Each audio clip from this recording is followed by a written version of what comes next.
अब शैतान चाहिँ सर्प हो अनि सर्पको शक्ति चाहिँ केमा छ भने नि लुकेर बस्नुमा छ। शैतान चाहिँ त्यस बेलासम्म शक्तिशाली हुन्छ जबसम्म शैतान लुकेर बस्छ। तपाईले अजिङ्गरहरू देख्नुहुन्छ, अजिङ्गरले नि आफ्नो शिकार खेदेर मार्नु सक्दैन। शैतानले चाहिँ सर्पले चाहिँ नि अजिङ्गरले चाहिँ अब अजिङ्गरको उदाहरण लिउँ, अजिङ्गरले आफ्नो शिकार कहिले पनि खेदेर मार्नु सक्दैन। किनभने खेद्यो भने त अरू मृगहरू, बनेलहरू, अरू पशुहरू, कुकुरहरू चौखो हुन्छ, तिनीहरूको खुट्टा हुन्छ, स्पिड भागिहाल्छ।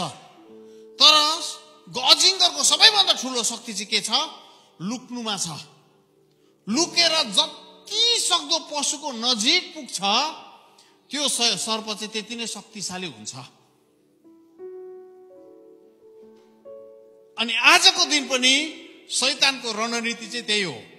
शैतानको रणनीति चाहिँ त्यही हो। हेर्नुहोस् है, आजको दिन तपाईले म चाहिँ मेरो जीवनमा चाहिँ शत्रुले वा शैतानले गढी बनाएको छ भनेर तपाईले बुझ्नुको लागि चाहिँ तपाईले यो कुरा बुझ्नुपर्छ, म चाहिँ बन्धनमा छु। म चाहिँ कुनै कुरोले मलाई बन्धनमा पारेको छ, मेरो शरीरमा मेरो जीवनमा कुनै कुरोले मलाई बाँधेर राखेको छ। त्यसले गर्दा पूर्ण स्वतन्त्रताभित्र मलाई पस्न दिइराखेको छैन। हेर्नुहोस् है, अनि शैतानले चाहिँ के गर्छ अरे? फुसफुस गर्छ भन्नुहोस् त। शैतानले के गर्छ? काने खुसी गर्छ भन्नुहोस् त। काने खुसी गर्छ भन्नुहोस् त। दोस्रो कोरिन्थी 11:3 पद, दोस्रो कोरिन्थी 11:3 पदलाई तपाईले पढ्न सक्नुहुन्छ। हामी पढ्ने छौँ है। लु कसैले पढिदिनुहोस् त, दोस्रो कोरिन्थी 11:3 पद।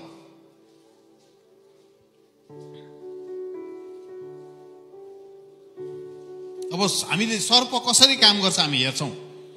सर्प कसरी काम गर्छ?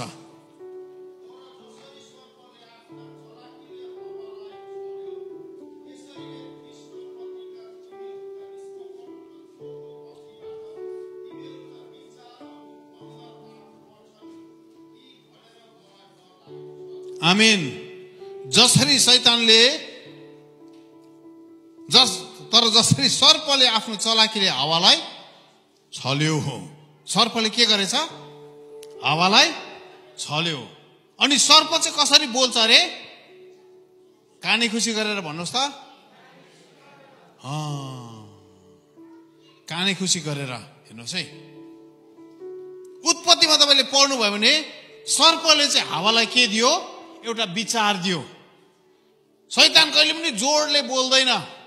हामी धेरैपल्ट नि शैतान डाँट्दाखेरि चाहिँ क्रिस्चियनले हामीले जोडले डाँट्छौँ अनि हामी सोच्छौँ शैतान पनि जोडले बोल्छ होला। शैतान कहिले पनि जोडले बोल्दैन। शैतान चाहिँ बिस्तारै बोल्छ, काने खुसी गरेर बोल्छ, कानको छेउमा आएर बोल्छ। हेर्नुहोस् है, झन् मान्छेहरू नहुँदा झन् बेसी बोल्छ त्यो, तपाईँको वरिपरि कोही नहुँदाखेरि। हेर्नुहोस् है, अनि यहाँ चाहिँ हामी के देख्छौँ? सर्प चाहिँ शैतानको सर्प चाहिँ हावाको छेउमा आएर के गर्नु थाल्यो? काने खुसी गर्नु थाल्यो।